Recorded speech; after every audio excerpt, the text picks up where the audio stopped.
Party is not visible on the political agenda of Lithuania. Moreover, the national machinery for the advancement of women is not well developed. The government gender equality unit was dissolved in 2010 and reestablished in 2012 because of the strong lobby from NGOs.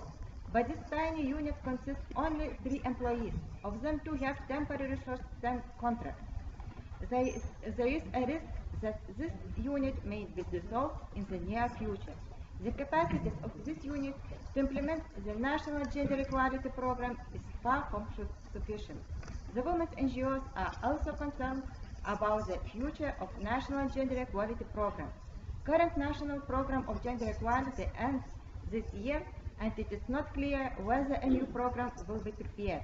The program outlines respective ministries to implement gender measures. Instead of increasing the capacity of the units, there are plans to transfer the management of this national gender program to a lower level. Furthermore, Equal Opportunities Ombudsman, in charge of monitoring of gender equality policies and receive complaints on discrimination, have not been appointed since October last year. The only first steps towards implementation of gender equality measures at the municipality level were taken by implementing the law of equal opportunities for women and men.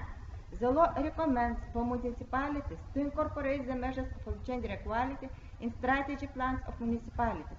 However, gender equality experts have not been appointed yet in municipalities, as rightly recommended by the CEDAW Committee in the year 2008. We would like to stress that women's NGOs are still not considered as partners of gender equality machinery due to insufficient financial support for our activities. The CEDAW Committee already twice, in year 2000 and year 2008, recommended to create a system of financial women's NGOs. Unfortunately, until now, we do not have a clear developed system for funding for women's NGOs. We would like to draw your attention to the CEDAW recommendation to amend the law of equal opportunities for women and men to include mandatory equality plans by public and private employers. This amendment is not done. Gender mainstreaming in employment policies is neglected. Recently, employment-raising programs do not address women's participation. Gender issues were totally removed and excluded from corporate social responsibility nominations too. In addition, youth employment policies do not take into account needs of young women.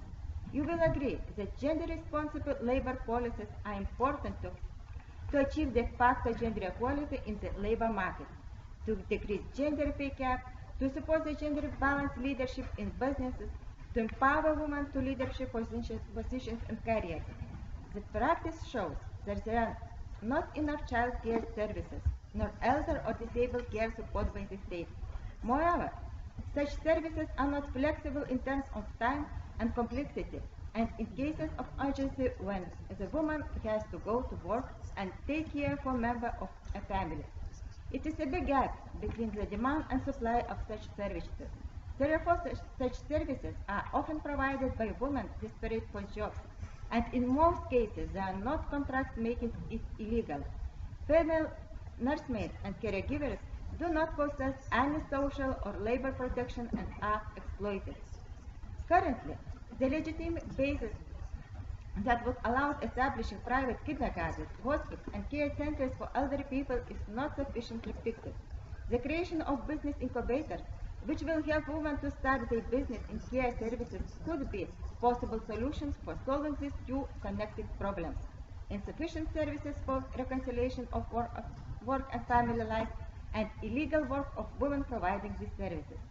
Such support services could be organized and managed by women's NGOs too. Thank you very much.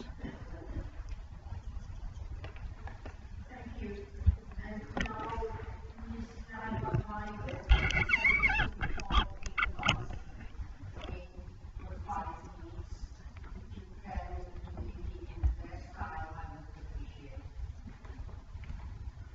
Thank you, Madam Chair.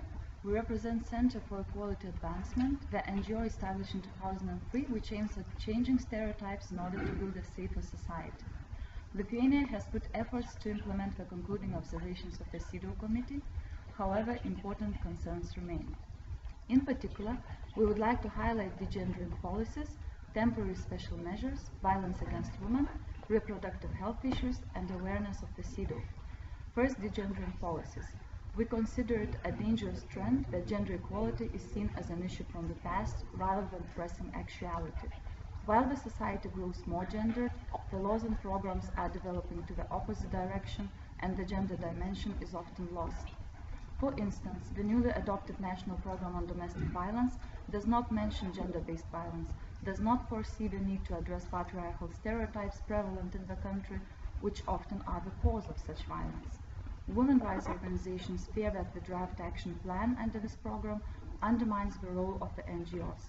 Moreover, in 2014, the Ministry of Social Security and Labor initiated discussions on termination of a national program of equal opportunities for women and men, notwithstanding the research on the absence of the systematic gender mainstreaming in state institutions. Thus, we'd like to ask what steps are foreseen in order to ensure gender equality in Lithuania at the regulatory, institutional and policy levels, and whether it will be reflected in the budget. Second, temporary special measures. Despite CEDAW Committee's recommendation for simplification, the procedure of adopting temporary special measures remains complicated. Each measure has to be entrenched by special law. Thus, we suggest asking about the intentions to adopt temporary special measures in Lithuania and/or simplifying the procedure of their adoption. Third, violence against women. By adopting the law on protection against domestic violence, Lithuania brought major positive changes in the area of combating gender-based violence. However, the first years of its implementation revealed a number of issues related to the loopholes in the law and weaknesses in its application. The main concerns include gender blindness of the law and subsequent regulations, absence of effective monitoring mechanisms of protection orders, insufficient financing of victim help centers and NGOs, lack of commitment for prevention of domestic violence, excessive application of reconciliation procedures, inadequate attention to police and judicial trainings, and lack of involvement of the healthcare sector. Sexual violence against women remains an alarming issue which the state has failed to address duly.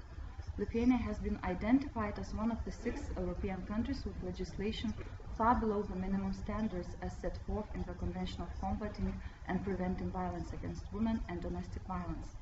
Lack of explicit criminalization of marital rape and absence of relevant statistical data were seen as the main issues of concern.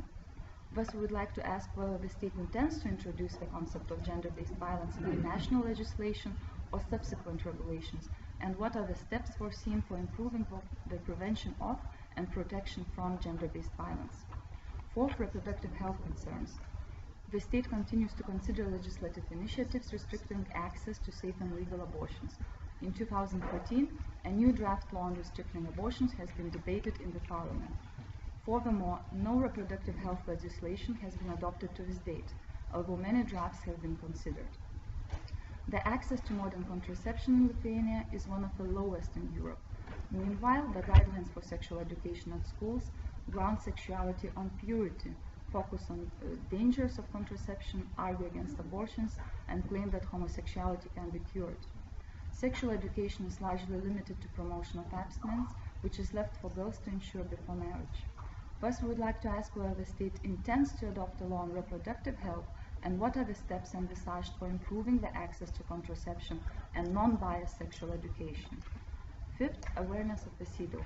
Finally, we would like to raise the issue of public awareness of the CEDAW as one of the fundamental human rights instruments and general recommendations and concluding observations of the CEDAW Committee.